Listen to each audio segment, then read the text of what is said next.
أعوذ بالله من الشيطان الرجيم بسم الله الرحمن الرحيم الرحمن علم القرآن خلق الإنسان علمه البيان. அஸ்ஸலாமு அலைக்கும் வரஹ்மத்துல்லாஹி வபரகாத்துஹு. கண்ணியத்திற்குரிய இல்லாமல் அல்லாஹ்வின் நல்லடியார்களே, நபி வழி மட்டும்தான் நம் நேர்வழியாகும்.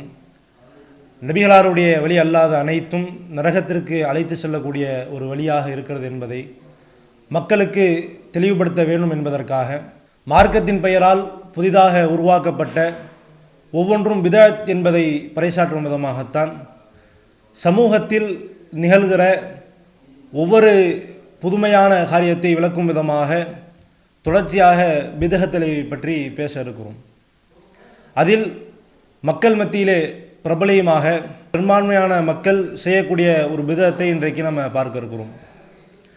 ஒரு ஜும்மாவுடைய நாளாக இருந்தாலும் பெருநாட்களாக இருந்தாலும் அதில் ஒருவரை சந்திக்கும் போது அல்லது ஜும்மாவுடைய தினமாக இருந்தால் அதற்கு ஒரு தினத்திற்கு முன்பாக முகநூல் பக்கத்திலும் சமூக வலைதளங்களிலும் ஜும்மா முபாரக் என்று சமூக வலைதளங்களிலே பதிவிடக்கூடிய இஸ்லாமிய இளைஞர்கள், இன்னும் பெருநாள் தினத்தில் குறிப்பாக தொழுக செல்லும் போது ஈத் முபாரக் என்று ஒருவரை சந்திக்கும் போது, இன்னும் தங்களுடைய உறவினர்களிடத்திலே தொலைபேசியில் அழைக்கும் போது இஸ்லாமிய இளைஞர்களை இஸ்லாமிய மக்களை பார்க்கிறோம், ஈத் முபாரக் என்று சொல்லித்தான் தங்களுடைய உரையாடல்களை ஆரம்பிப்பார்கள்.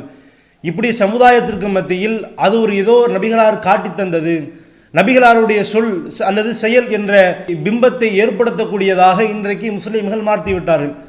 அதை இஸ்லாத்தை ஏற்றவர்களும் அல்லது இஸ்லாம் அல்லாத மக்களும் அதை பார்த்து இது ஏதோ நபிகளார் சொல்லித் தந்தார்கள், நபிகளார் காட்டி தந்தார்கள் என்ற ஒரு அடிப்படையை, ஒரு சிந்தனையை இந்த புதுமை ஏற்படுத்துகிறது.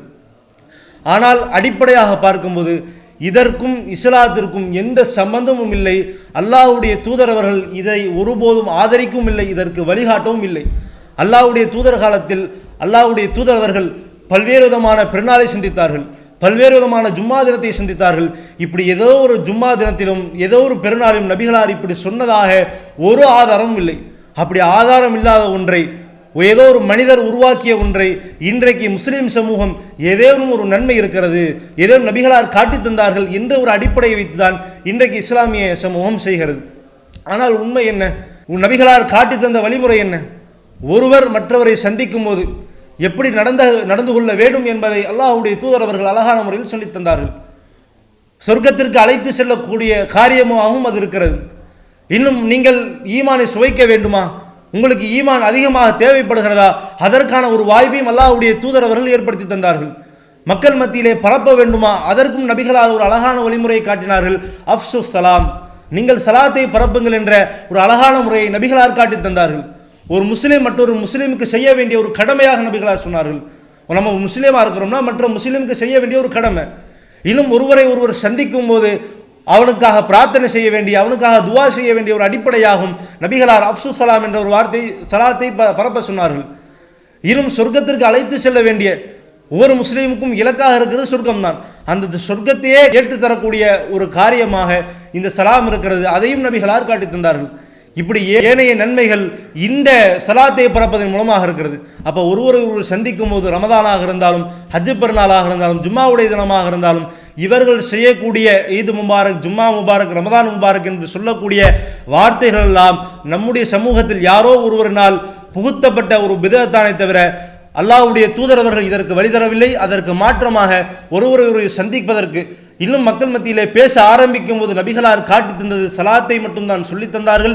இவர்கள் காட்டி தந்த இந்த ஈத் முபாரக் என்று சொல்லக்கூடிய இந்த வார்த்தைகள் எல்லாம் பிதஅத் என்பதை நாம் புரிந்து கொள்ள வேண்டும்.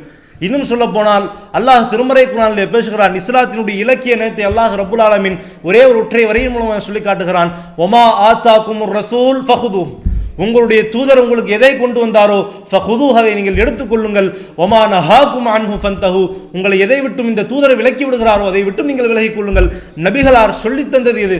சலாத்தை பரப்புங்க, ஒருவரை சந்திக்கும் போது சலாம் சொல்ல வேண்டும், அதுதான் நபிகளார் நமக்கு காட்டி தந்த வழி, அதை நீங்கள் எடுத்துக்கொள்ளுங்கள். நபிகளார் எதை விட்டும் விலக்கி விட்டார்களோ அதையெல்லாம் விட்டு விடுங்கள். நபிகளார் எதை விட்டும் விலக்கி விட்டார்கள்? வகுல்ல முஹ்தஸத்தின் பிதா, ஒவ்வொரு புதுமையும் பிதஅத் வ குல்ல பிதஅத்தின் ضலாலா, ஒவ்வொரு புதுமையும் வழிகேடு, வ குல்ல ضலாலத்தின் ஃபின்னார், ஒவ்வொரு வழிகேடும் நரகத்திற்கு நம்மை அழைத்து செல்லும். அதைத்தான் நபிகளார் நம்மை விட்டு விலக்கி விடுகிறார்கள்.